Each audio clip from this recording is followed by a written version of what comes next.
Flamingo paint, superior durability, superior hiding, superior coverage, simply superior. Parliament's Education Committee considering inviting Education Minister over senior high schools converting toilet facilities into dormitories.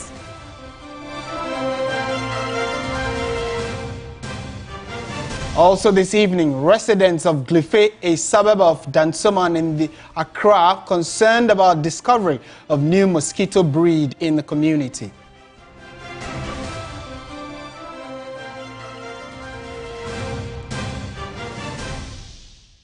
National Communications Authority orders telecom operators and internet service providers to deactivate a wide range of SIM cards from their network by tomorrow, Monday, April 17. And later on, Mission Traditional Authorities at Tafiase in the Upper West region institute a punitive measure to deal with the upsurge of teenage pregnancy and elopement in the community. In entertainment news tonight, dancer Abigail wins season 14 of Talented Kids. On the international front, the United Nations World Food Programme suspends Sudan and their operations there after 3 staff were killed as army and RSF back urgent humanitarian ceasefire.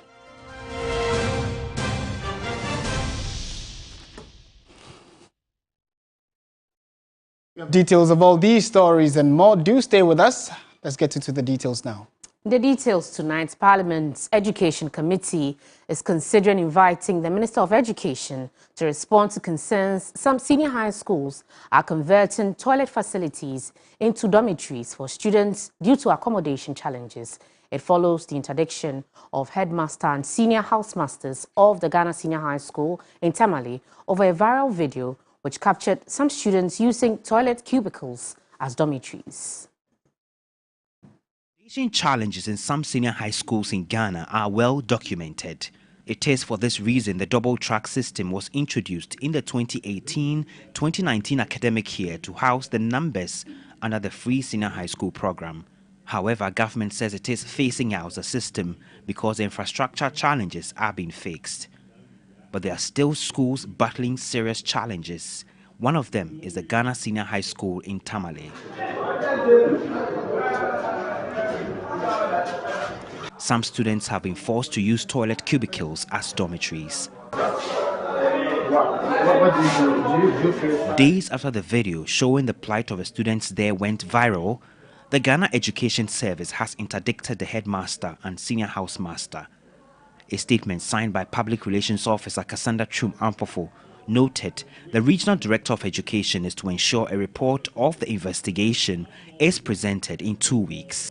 The Ghana Education Service says as far as it is concerned, there are enough accommodation facilities in the school to hold in excess of 1,700 students. Deputy Ranking Member on the Education Committee, Dr. Clement Apak, does not understand why the headmaster has been interdicted.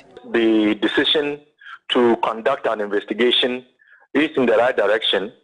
I have some reservations with regards to the directive that the headmaster and the senior housemaster should step aside. This is not an issue that should request or should require an interdiction. If the investigation is conducted and indeed it turns out that it is as a result of the fault of the headmaster and the senior housemaster and any action is being instituted against them, I wouldn't have a problem with that. But for now, I don't believe that we ought to place the blame entirely on the doorstep of the headmaster and the senior housemaster. He maintains the issue at Ganasco is not an isolated one. At the WA Senior High School, some students are equally using toilet cubicles as dormitories. I've seen pictures of the dormitories, their current state, the state in which you people are living in this school. That shouldn't be. For Dr. Apak, an audit of all the schools is required to understand the extent of the accommodation crisis. He says Parliament's Education Committee may have to invite the sector minister to respond to the concerns. I think this is a matter that should certainly captured the attention of the committee that I am a deputy ranking member on. And I say so because since that video came out and went viral, I have received reports, although unofficial, indicating that the phenomena that we are witnessing in Ghana School, which has warranted this interaction, is not exclusive to Ghana School. I have received information to the effect that there are other schools where similar facilities that should be serving as toilet facilities and washrooms have been converted to dormitories, or students are living in those spaces as dormitories. So it tells me that the issue is bigger and it is not just confined to Ghana School. And for that reason, the Committee on Education ought to be interested in what is going on as far as our secondary schools are concerned. Very concerning report there. Now, in other news this evening, residents of Glife, a suburb of Dansoman in Accra, say they will be joining forces with neighboring communities to promote environmental cleanliness. This follows the discovery of a new mosquito breed in the community by the Ghana Health Service. Stanley Niblu reports.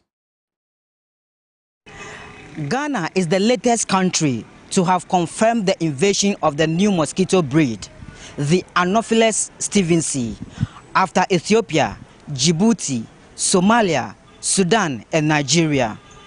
The Ghana Health Service has established presence of this species of mosquito in Tuba and Dansoman, all in the Greater Accra region. The Anopheles stevensii is deemed the most dangerous of all mosquitoes because it produces the deadliest plasmodium called falciparum. I have come to Glife, a suburb of Dansoman, to ascertain how residents are receiving the news about the new mosquito breed and what measures they are taking to protect themselves. Glife, Impoase and Gbegbeise are densely populated and flood-prone communities of Dansoman, where samples of the new malaria vector were taken from in the Greater Accra region. Insanitary conditions are prevalent in the communities. Gutters are choked with plastic waste, preventing free flow of effluents. Glife is resourced with a lagoon, but the dumping of waste and other negative human activities over the years have shrunk its size. The lagoon has become one major source for breeding mosquitoes aside other stagnant water pools in the community. The invasion of the new breed of mosquito from the communities is of concern to some residents. For us to hear of a new species of mosquito also in the system, personally I think it will be a disaster. So I think the Ministry of Health together with other agencies should come together and help control the situation on ground, because mosquito, as we all know, is though a tiny animal but very deadly, and children die day in day out because of this malaria issue we have in our system. So personally, it's a threat to humanity. Ni Akrama, a youth leader, is hearing about the new mosquito breed for the first time. This is the time one about to African or Mambi. What we want me or Mambi are Koni, if you Koni Nuta, allo if you Koni Sana Kebola Mo Koni, when you were clear Naka, Majanibia was Sati, you can Canibia was Sati and Naka, Tontron Jeb Apetawani, and Bagbo, or Wabafi, Wanibi Fen or Duba Benafi, Koni Neke, Elana, Lotontron and Neba Eco, Ekasawa. Others want public sensitization enhanced. I think our big men up there, especially those handling our health matters, should not sit on this matter and relax. They shouldn't wait for it to become a pandemic before they rise up to the cause. And I think the assembly, this is something they need to sensitize the people on how dangerous this malaria, this current mosquito that has been discovered is. It's a very, very serious issue. And personally, I think most people don't even know of its existence. And for us to hear, it's very close to us here in Dansoman. Then I think there is fire on the mountain. According to the World Health Organization, the new mosquito breed is very invasive, spreads faster, and can adapt to myriad climatic conditions. It is projected that the Anopheles stevensii could put an additional 126 million people in Africa at risk of malaria if the mosquito vector were to spread. As a result, the Ghana Health Service has constituted a task force whose duty will be to advise and coordinate measures to address the emerging biological health situation in the country. But a senior research fellow at the West African Center for Cell Biology of Infectious Pathogens, Dr. Yao Eniwe, has urged the public to be calm. Those who are able to ward off the mosquitoes by using insecticide sprays and all those things, just do that. And when you have fallen sick of malaria and you go to the hospital, finish your dosage. All the malaria interventions are still active and are effective against anything of this nature. Even though the Ghana Health Service has outlined a number of interventions just to contain the new mosquito breed, the greater responsibility lies with the public to protect themselves by resorting to the use of treated mosquito nets indoors and clearing their surroundings. Currently, malaria remains a major cause of illness and death in Ghana and dominates outpatient department OPD cases in all health facilities across the country. Stanley Nibleu, TV3 News, Glefe, Accra. Let's do some utility-related stories now. The Electricity Company of Ghana, ECG, says it is considering a 1.2 billion cedi tax offset using the debts of some state institutions to clear tax obligations owed to the Ghana Revenue Authority. According to the company, it has so far recovered 2.5 billion cedis out of the 5.7 billion cedi debt that it was owed by customers in the month-long debt recovery, which targeted domestic users, businesses, organizations, ministries, departments and agencies, and also specific institutions that were consuming power. Managing Director Samuel Dubik Mahama has reiterated the company's resolve to ensure all debts owed it are fully recovered. The exercise continues until the end of the month, and I would want to engage him briefly on, first of all, how far the exercise has gone, what his assessment of it will be, and then also find out what exactly ECG means by that 1.2 billion debt offset with the Ghana Revenue Authority. Samuel Dubik Mahama is the Managing Director, Electricity Company of Ghana. He's joined us via Zoom. Good evening, sir, and thank you for your time. Good evening, and thank you for having me on your program. Right. We'll come to the exercise, the month-long exercise, how it's been, your assessment of it. But before that, would you be able to explain to us what the ECG means by considering a 1.2 billion tax offset using the debts that some state institutions owe? From the onset, it's not a 1.2 billion. When you put it that way, it's fundamentally wrong. The truth of the matter is ECG owes Ghana Revenue Authority almost $1 billion plus. It's not 1.2, it's $1 billion plus. Now, the conversation that has been had moving forward is that the total MMDA debts, including certain sensitive institutions, comes up to almost 600 million Ghana cedis. And the conversations are far advanced. A few people have been reached out to, and it's still being considered, so we can do an offset with that amount. But we will still end up owing Ghana Revenue Authority, and we intend to make good on our promise to paying our tax liabilities. That's the frame behind it. It's not 1.2 billion. That's wrong. Okay. What we are saying is that the sensitive institutions owe about almost 600 million Ghana cedis, and it's our intention to request that said 600 be applied as ECG's taxes. Right. That's all we are trying to do. Right. So it's a conversation between ECG and the Ghana Revenue Authority on how to work on these state institutions' debts. Exactly. Okay. Now, exactly. Give us your assessment of how the exercise has gone so far, the debt recovery exercise campaign that you embarked on. I would say the exercise has been very, very fruitful. I'd like to say a big thank you to the good people of Ghana. I'd like to say a big thank you also to the staff of ECG and the board and this entire management. We are actually very excited about how it's all gone and how we've been received in various homes and how quickly we managed to solve the problems that are at hand for people to pay the bills. We also tend to make sure that we move forward in such a way that at every material moment, everybody knows that in as much as you don't even receive a bill, you are supposed to pay on account until finally your meter is read and the proper reconciliation is done.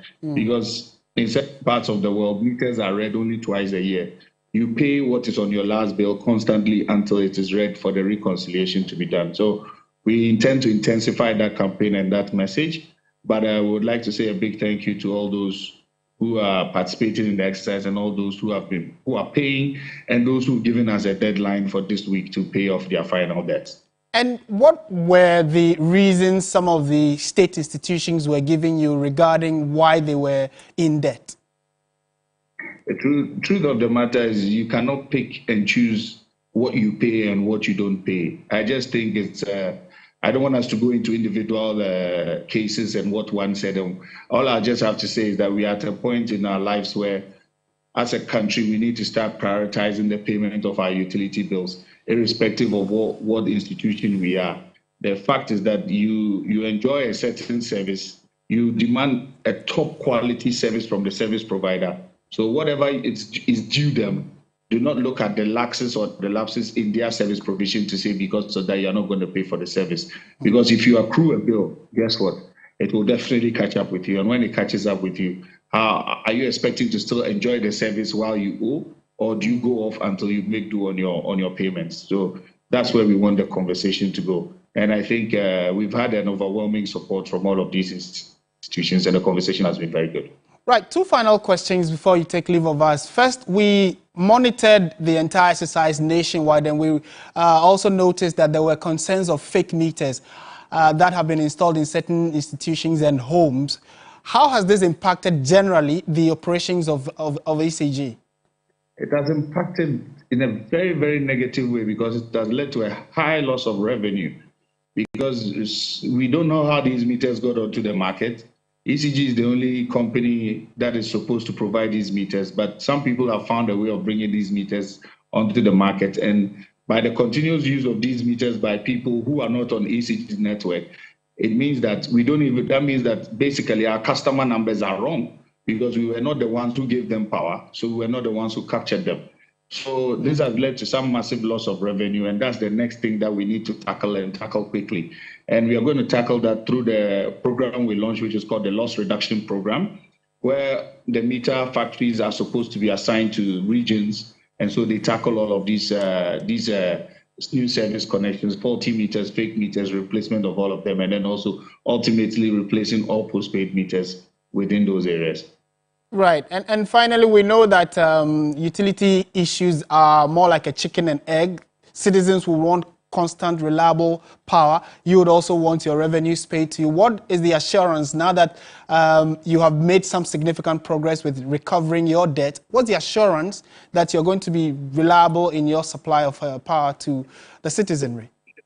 We already demonstrated that in the already announced the doom saw that didn't happen. Because of Ghana gas going off, because we had raised enough revenue, we were able to buy the requisite liquid fuels for the power plants to generate power. So we were able to avert that situation. All what we're trying to say is if the bills are paid and the requisite revenue is raised, service provision will be better. It was announced that there was going to be some outages for certain periods. Yes, some places experienced it, but it wasn't as major as because we had enough liquid fuel to augment the loss of gas. We would like to speak to all our customers that please do your best. Let's stop these illegal connections and let's try very hard to pay our bills. Because after this exercise, the next set of people that would be looking at and setting out teams in droves on a district by district basis is the illegal connections and the bypass. And our intention with that is to punish them by charging them with stealing. So we are coming on that after this exercise of the revenue mobilization. The next phase is to tackle the illegal connections. All right, Accra Samuel Dubik Mahama, thank you so much for your time. And he is the Managing Director of the Electricity Company of Ghana. Away from the issues of ECG, the National Communications Authority has ordered all telecom operators and internet service providers to deactivate a wide range of SIM cards from their network by Monday, April 17. They are also to ensure that it reflects in the Central SIM Registration Database, after which a report should be sent to the regulator latest by Tuesday, April 18. Coming on the back of recent reports of fraudulent activities where individuals' Ghana cards have been used to register several SIM cards without their knowledge, a letter addressed to the telecommunication companies and signed by Acting Deputy Director General of Technical Operations at the NCA, Professor Osei Abuabuate, seeks to address this challenge. The NTA says all SIM cards which have been disconnected in compliance with the March 31 deadline from their SIM registration databases should reflect in the Central SIM database. The statement tags the telcos to indicate in writing to the NTA by Tuesday, April 18, the total number of SIMs disconnected. The telcos have also been asked to deactivate or remove all SIMs registered up to the limit of 10 from their SIM registration databases, and same should reflect in the Central SIM register by Monday, April 17. Meanwhile, the major telecommunication networks are entreating all subscribers who have acquired the Ghana card to complete their SIM card registration by Monday, April 17. Those who have registered more than 10 SIMs have also been directed to visit their nearest mobile network operator to urgently verify their SIMs on record. And now the Pensioner Bondholders Forum has threatened to resume picketing at the Finance Ministry if government fails to pay the outstanding coupons and principals of bond investments. Members of the forum say they are disappointed in the government's inconsistencies in addressing the matter. The Finance Ministry, in a press release on Friday, April 14, indicated it had held a meeting with a coalition of individual bondholder groups and the Pensioner Bondholders Forum, in which meeting the stakeholders agreed on a pathway towards the settlement of the outstanding debt service obligations. But the Pensioner Bondholders Forum has denied this, saying no such decision was reached to reconvene the Joint Technical Committee constituted earlier in January this year. That is not a correct representation of what happened. We never accepted any committee to go and start working and come out with how things are going to be paid. Members of the forum earlier demanded total exclusion of the investment from the domestic debt exchange program. Despite getting government exemption, their matured coupons and principals are yet to be paid, and they simply cannot hold their peace any longer. If you subject some people like that to this, you are almost killing them. And I said, it's not right. We shouldn't treat people like that. We'll be there for the whole March. They haven't received it, and up to the end of April, which it will be getting to about close to 2 months, So that is not fair, and government shouldn't be treating us like that. So nobody is happy. Nobody is happy, especially because whose coupons are now due. Okay. They are in pain. According to him, government has the option of borrowing from the treasury market to settle their debts. He expressed disappointment in government's inconsistency regarding assurances to pay them. We have insisted that we get paid by 28th of this month, or we will resume our picketing. And so we expect government to act swiftly and pay these outstandings. Meanwhile, government says it is working with stakeholders on how to augment efforts to reduce the country's high debt distress and unsustainable debt obligations. This is part of an assurance by the Finance Minister that there is not going to be a second round of the DDEP for pension funds. In terms of the DDEP, that's correct. You know that we still have cocoa bills to work with, and the domestic dollar bonds that we are still working on, but really debunk any sense that there's a second round of domestic debt exchange program going to happen. Christian Yale, TV3 News, Accra.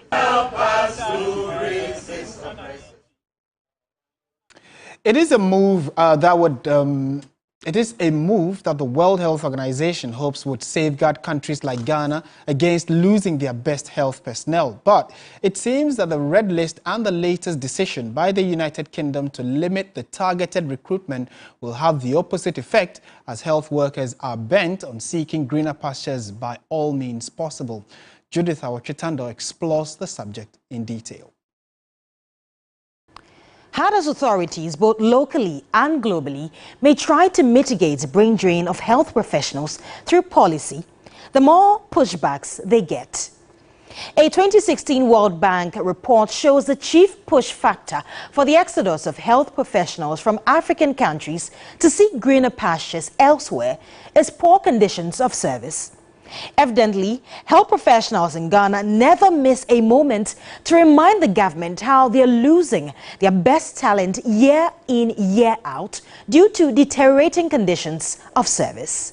It's worrying because these are nurses who have worked, they have a lot of experience that they could share with their younger colleagues in terms of building their profession, or can actually deliver quality and safe services to the people of Ghana, but they are the ones that are leaving. So it's basically about bread and butter, and not even the World Health Organization's intervention to protect Ghana and other 54 countries from losing more of their health professionals in already struggling healthcare systems persuades them enough. In its global code of practice on the international recruitment of health personnel, WHO called on leading destination countries, including UK, to exercise restraint in active international recruitment. But this doesn't mean much for the Ghanaian health professionals who are determined to seek better conditions of service elsewhere. Our people are suffering, and any least opportunity they get, they will leave the country. And UK, there are several destinations that the people are going. UK is one of them. The US, Canada, Australia, even recently, Austria and Germany. The countries that speak German are recruiting nurses from Ghana. What UK has just brought will not solve any problem. I've told you that it will not solve it. And to me, it's just an attempt to run away from obligation. The United Kingdom, which is one of 5 most popular destinations for these health professionals, has Ghana on its red list for active recruitment. However, this seems to be the least of the worries of the Ghana Medical Association, whose members, despite their inadequacy in the country, exit every now and then. For them, this does not in any way stop their willing minds. We need to put these things into perspective. The red list only to reduce mass recruitment by agencies. However, individuals can still apply to the various facilities within the country and still go. So it really doesn't change much. It's just that it makes the process a little bit cumbersome and difficult, but still people are able to apply. Beyond these government-to-government arrangements, to have health professionals work in the UK is also exempt. In essence, this red listing merely prohibits active international recruitment, which is defined in the UK Code of Practice to mean, quote, the process by which UK health and social care employers, including local authorities, contracting bodies, recruitment organizations, agencies, collaborations, and subcontractors target individuals to market UK employment opportunities with the intention of recruiting to a role in the UK health or social care sector, unquote. It's really no news that Ghana is on the UK's red list. Ghana has been on it since 2020, but Ghana Registered Nurses and Midwives Association has times without number lamented how the country risks losing all its best talents in the sector. It does not appear the trend will end as more and more are ready and willing to leave. Basically, everyone would like to travel outside of this country for their family, for themselves, at least to get money. I am struggling as a health worker in Ghana because, let's take for instance, the tax that we are that's being deducted from our salaries every month could make up for someone's salary in a month, and for that alone, you would ask yourself, what are you working for? Available data shows Ghana and Nigeria are amongst countries with the highest number of health professionals in the UK as of 2022, yet they are the 2 of 37 African countries on the UK Red List. Not long ago, viral pictures of nurses thronged the British Council in Accra in their numbers reportedly to write qualification exams to work abroad. This only speaks to how pervasive the issue has become. All this while, Ghana has been on the red list. Hospital administrators, understanding the complexities of the issues, look on helpless. This has had a very serious impact on the hospital because, number one, it is the most experienced people who are leaving. The sad thing is that for psychiatry, we don't have them so much in the country. It is actually struggling, I must admit, because besides the conditions of service I'm talking about, logistics to work with is a problem. As I speak, almost all the suppliers have run away from the hospital. They don't want to do business with us because we owe them. The realities are more complex than they are complicated. For many, especially labor, it's more about the struggle for survival than it is about patriotism. For if being patriotic does not put food on the table and does not pay the bills, then it's really not worthy of pursuit. At least, that's the standpoint of the health professionals who, at the least opportunity, will leave. In all of this, the Ghana Health Service would rather contest the basis on which the WHO classified Ghana as having fallen below the global standard of health professionals to population ratio, citing its 2021 Holistic Assessment Report, which shows nurse to population ratio beats the global standard of 1 nurse to 1,000 people. The assessment, however, shows the ratio of doctor to population trials far behind the global standard. But it appears the Ghana Health Service and the WHO are working with different data sets. Be as it may, there's a real issue to address to keep the healthcare system in shape. Childhood obesity is a growing concern in Ghana, with more and more children becoming overweight and obese. According to the World Health Organization, the prevalence of overweight and obesity among children in Ghana has more than doubled in the past 2 decades, with nearly 1 in 5 children now classified as overweight or obese. My colleague Emmanuel Samani explores the causes and implications of this trend. Now, childhood obesity has been labeled as an epidemic, and unfortunately, it leads to serious health problems. We are now seeing more and more children and adolescents develop problems that were initially seen in adults, such as high cholesterol, high blood pressure, and type 2 diabetes. But why are more and more children becoming obese? Here is Professor Fred Binka, who's an epidemiologist. We are in a speedboat now, getting into the non-communicable diseases. And the lifestyle diseases are things we choose ourselves. They are not diseases we pass on from one person to the next. You lay the foundations from when you are a child that were done previously could show that this thing has gone up from about 6% over the last 10 years and is now around 20%. And there's a projection that it will, by 2030 or something, to go almost up to 25%. 1 in every 4 members of the public will be obese. According to Professor Binka, the problem is particularly acute in urban areas. Obesity in children is a two-edged sword. Lots of parents are happy to see their children to be obese. You know, for them, they feel that the child is being looked after very well. And also, the real problem about that is that there is the growth spurt. Most of them who have had children have seen that the child is obese, and then sometime in his development, he has the growth spurt and he increases in height. So they think if you prepare the child well and it's obese, when he gets there, he will grow taller and better. That's not true. This, combined with a lack of physical activity and sedentary lifestyles, has led to an increase in energy imbalance, where children are consuming more calories than they are burning.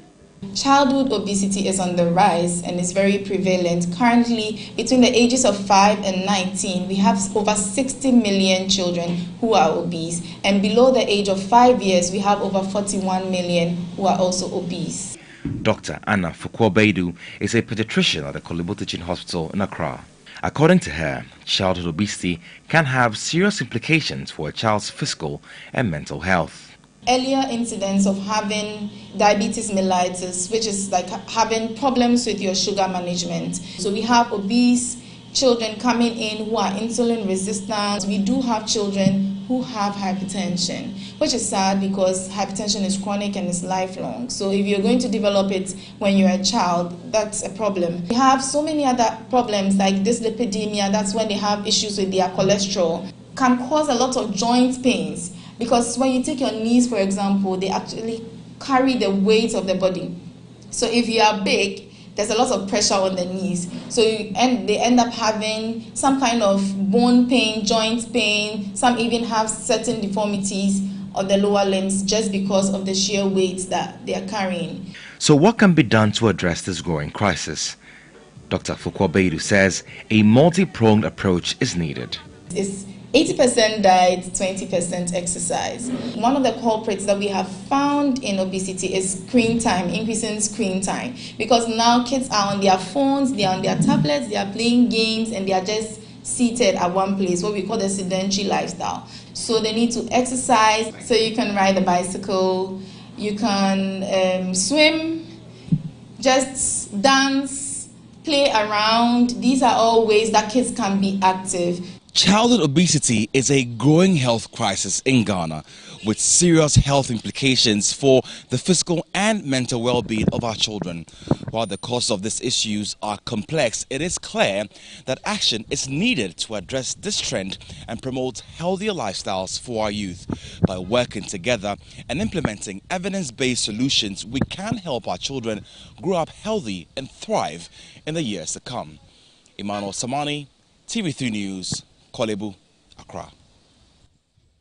And Emmanuel Samani indicated in that story that he was unable to actually get thoughts of some of these obese children because their parents did not assent to it or approve of that due to issues of stigma that comes with it. But it's a concern that we are keeping close eye on and see what remedies could be available for these children. All right, to some other stories this evening. The Deeper Life Church is preparing fervently towards its Grand Crusade on Thursday, April 20 at the Independence Square in Accra. The crusade, dubbed Glorious Visitation from Christ, is to transform lives. The church members were on some principal streets of the Greater Accra region, including the Central Business District, Adenta, Medina, Ashaiman and Tema, to invite the general public to the big event.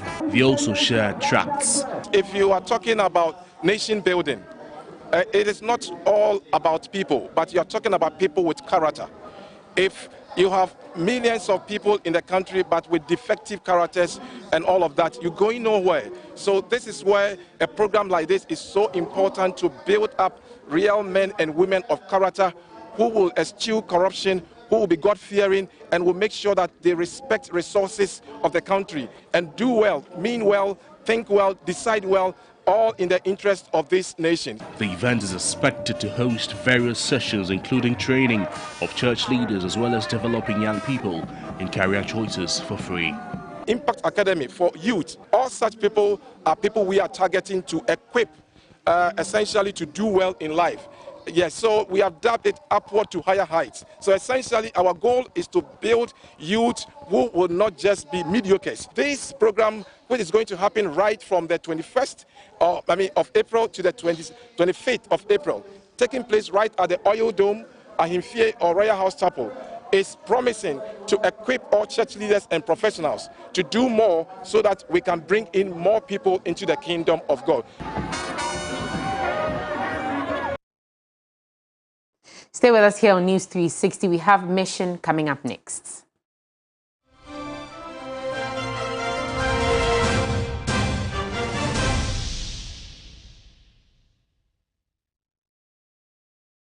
We're going to demonstrate to you the superior properties of Flamingo paint.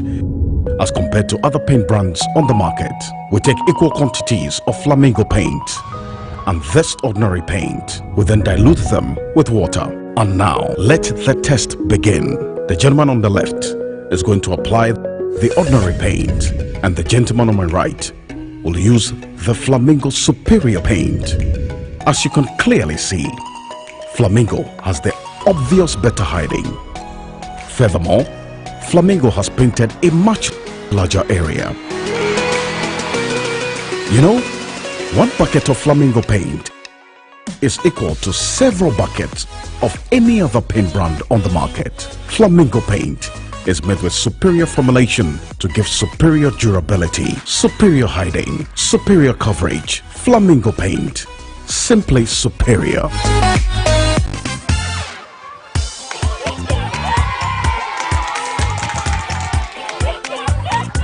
For break times,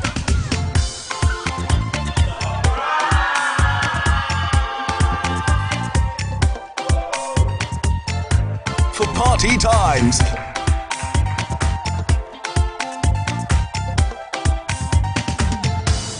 for snack times, anytime is a good time with Munchie Anytime Crackers.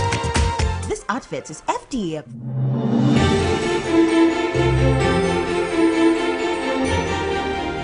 The sweet scent of rose in the morning brings me so much joy. Inspired by damask rose and infused with 100% natural rose oil. Introducing new Clay Soft Perfume Beads Washing Powder. It's like bringing a garden with you everywhere with this wonderful perfume. Take a garden with you everywhere you go with Clay Soft Perfume Beads Washing Powder. Are you tired of struggling with bad financial situations? At Quick Credit, we understand the difficulties that come with transitioning to a better one. That's why we're here to simplify the process for you. With loan facilities from 1,500 cedis upwards, all you have to do is call and we will take care of the rest. All you need is your national ID. No savings, no collateral, no susu, no deposits, and no account opening required. Quick Credit has you covered. Whether you're expanding a business, starting a new one, facing an emergency like school fees or funeral expenses, or even just in need of a salary loan. What are you waiting for? Call Quick Credit today. 0302 200 390 or 059 692 0833. We do not give loans via the internet. Quick Credit is regulated and licensed by the Bank of Ghana. Terms and conditions apply. Quick Credit. Lending made simple. This is the breaking news. About 2,500 people 2,500 people have been. We'll be right back after a commercial break. When stubborn coughs, colds, and catarrh interrupt your life, get fast relief with Stop Cough. The Stop Cough range is suitable for adults, children, and babies. In today's breaking news, Alex is back and... There is a Stop Cough for every cough and for everyone. There surely is. Ask your pharmacist about the right Stop Cough for you. The Stop Cough range is manufactured and distributed by NS Chemist Limited. This advertisement has been vetted and approved by the FDA.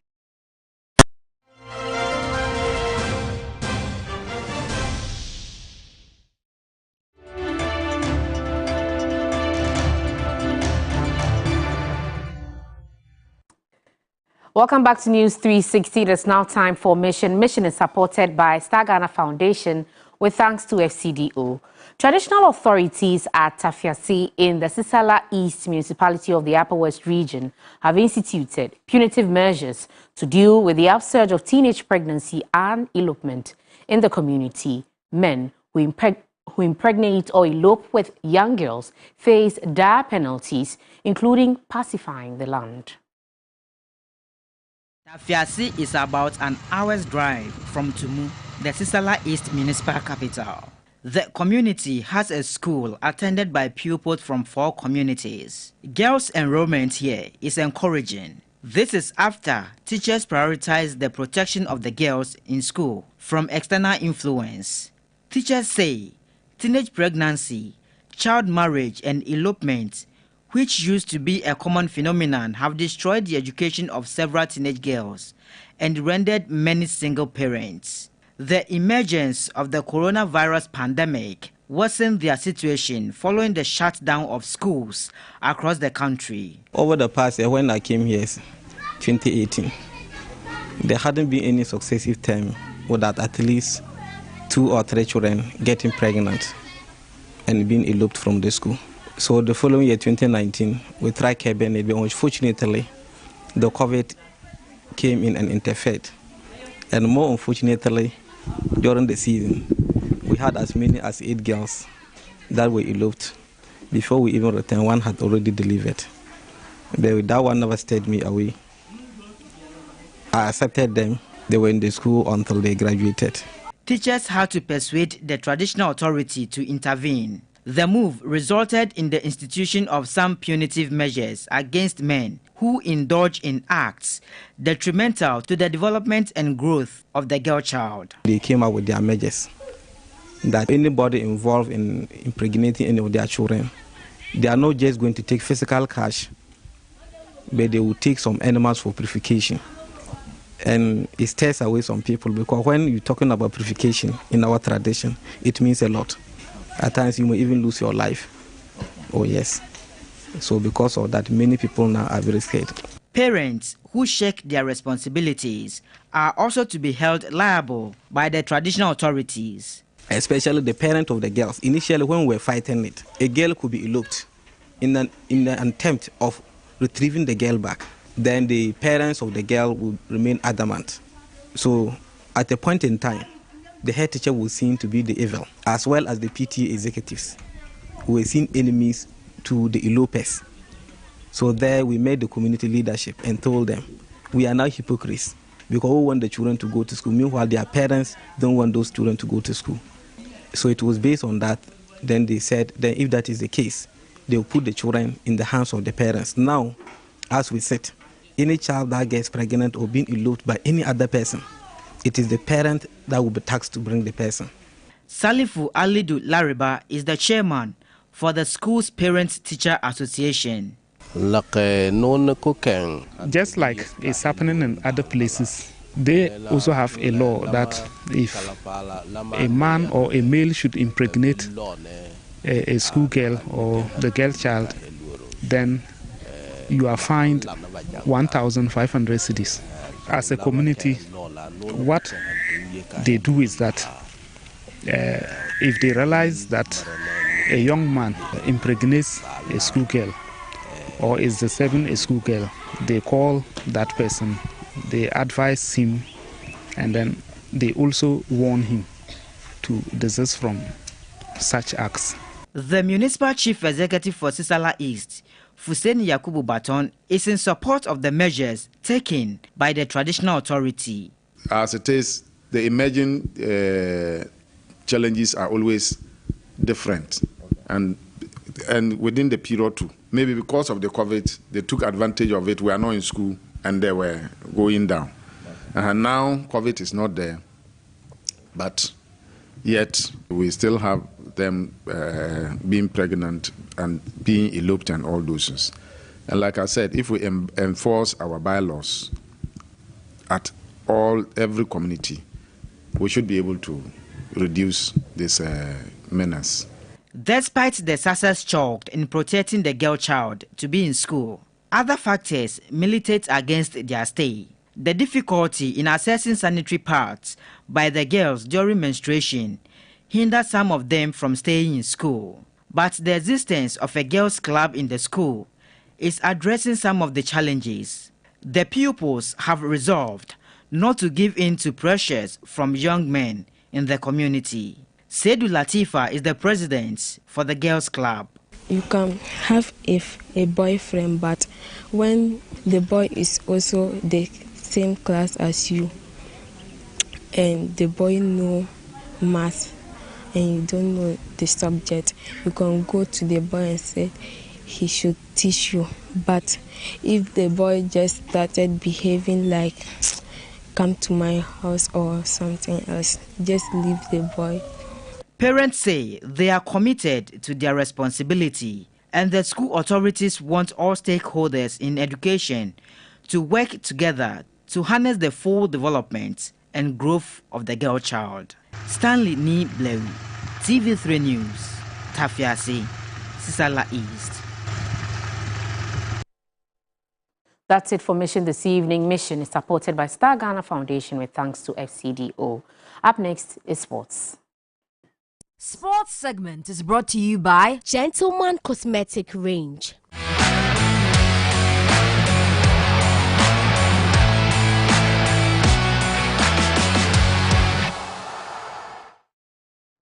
It's time for sports here on News 360. I am Aniela Alute. We start off with the Ghana Premier League. King Faisal recorded their first win, and the new coach, Ignatius Fosu.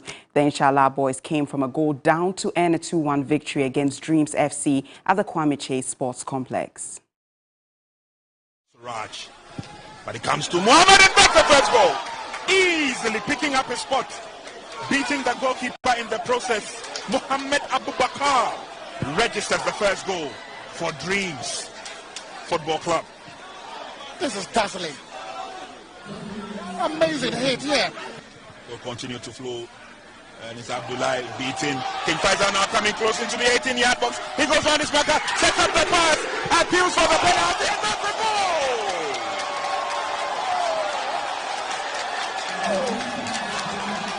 Can we say he came on at the right time? Adashi cannot stop this. Lovely play from Asiama. He's been the most dangerous player for Faisal today.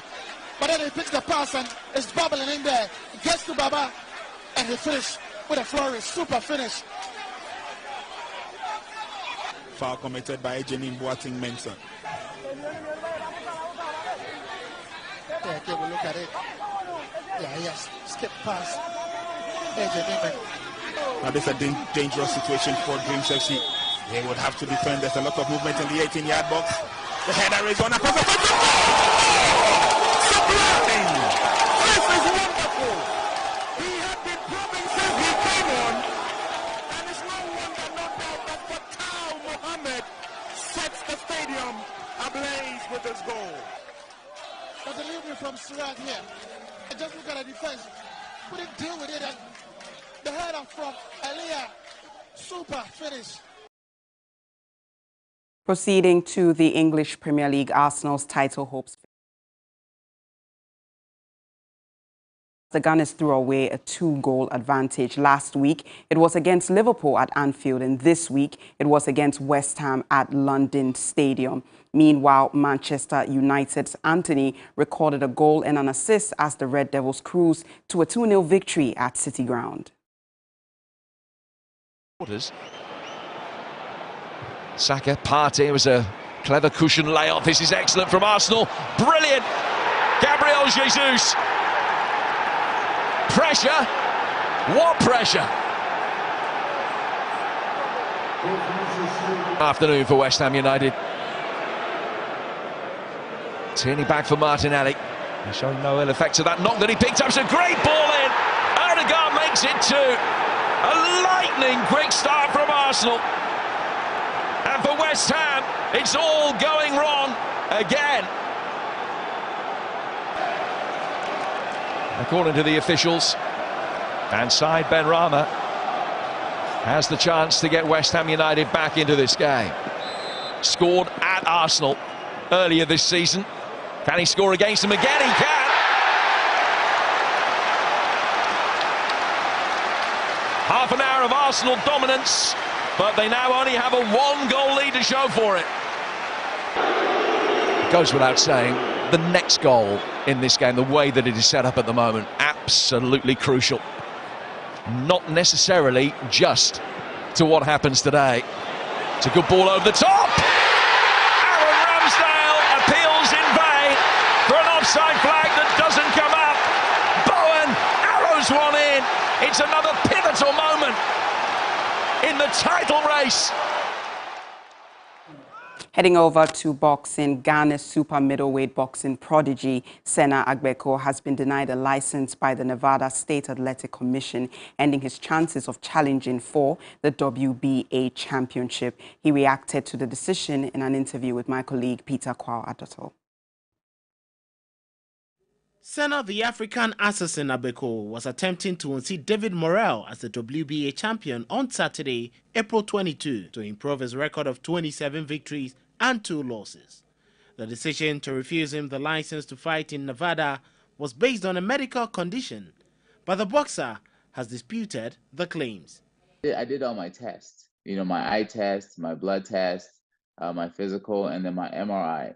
Now the blood test and the physical and the eye test, those are things that you can't doctor. Those are things that you can't change.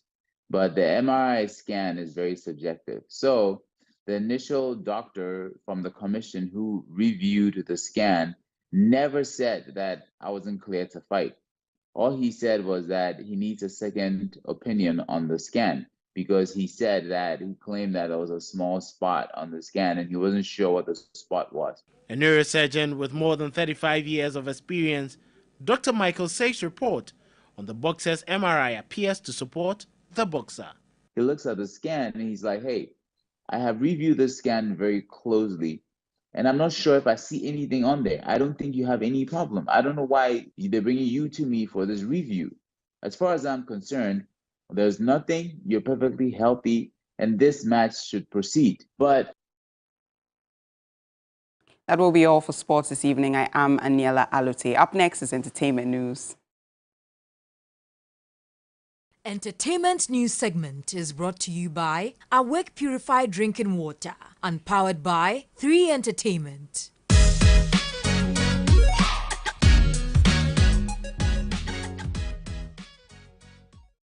Seven-year-old versatile dancer Abigail has won season 14 of award-winning kids reality show Talented Kids. For emerging tops, Abigail received a check of 15,000 cedis, an educational tablet, 2,000 cedis worth of Indomie products and packages from other sponsors. 5-member model group, Thatness Models, were adjudged first runner-up and received a check for 10,000 cedis as well as products from sponsors. MFC dancers and singer Rahman emerged second runner-up and third runner-up, respectively. Season 14.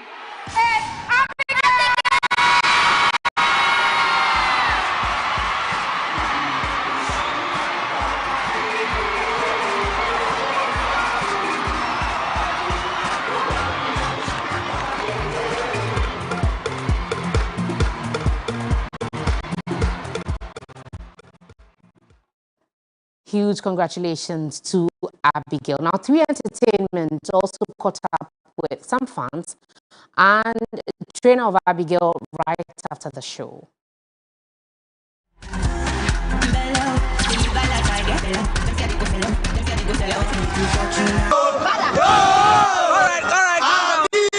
So where are you guys from now? We are from Pram.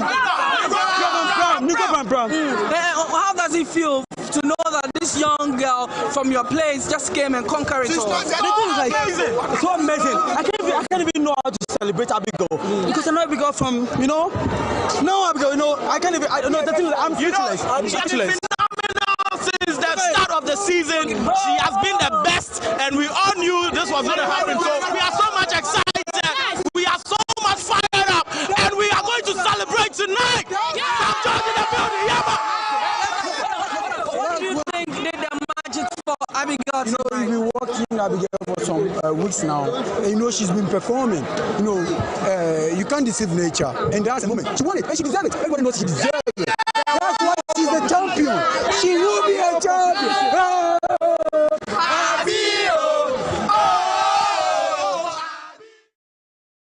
Looks like the fans are more excited now that the lady that won. But congratulations to Abigail once again. The 24th Vodafone Ghana Music Awards Experience concert recorded a massive turnout as residents of Ho defied an earlier downpour to set out in the numbers for the concert, which went down Saturday night at the Ho Sports Stadium.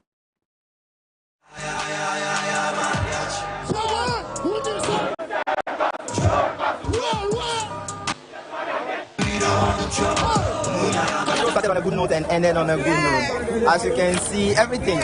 People are still here. The whole came out. And then it was a jam, I must say. Jam after jam after jam. I even wanted to pay because it's a free show. I've had fun, Charlie. I've had fun. This is the first time something like this, something big like this came to Volta region, especially Ho. And I thought the place patronage was too good. People loved it. And then, yeah, it was good. That's it. All right, so you want to see more of these things? Yeah, of course, we want to see more. No, we need to see more. All right, who excited you tonight? Yeah, all the performances were good. Especially Stonebwoy, you know, I'm a big fan as well. And when he came to the stage here, I felt it, that was it. He has done well and we are very grateful. We pray that he goes higher and VGM also goes higher. All right, today.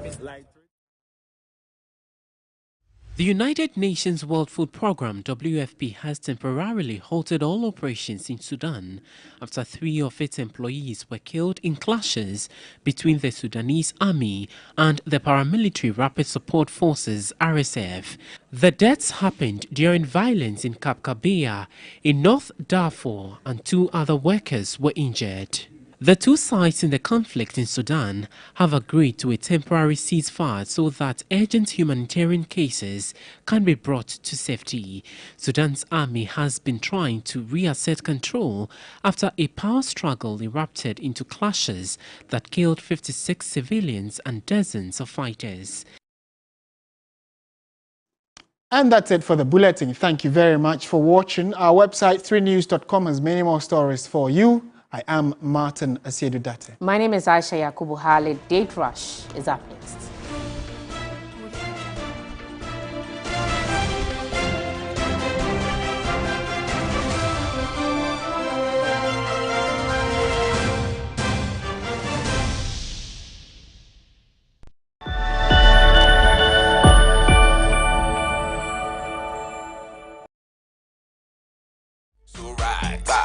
Feeling fresh. My software woman, how you move like that?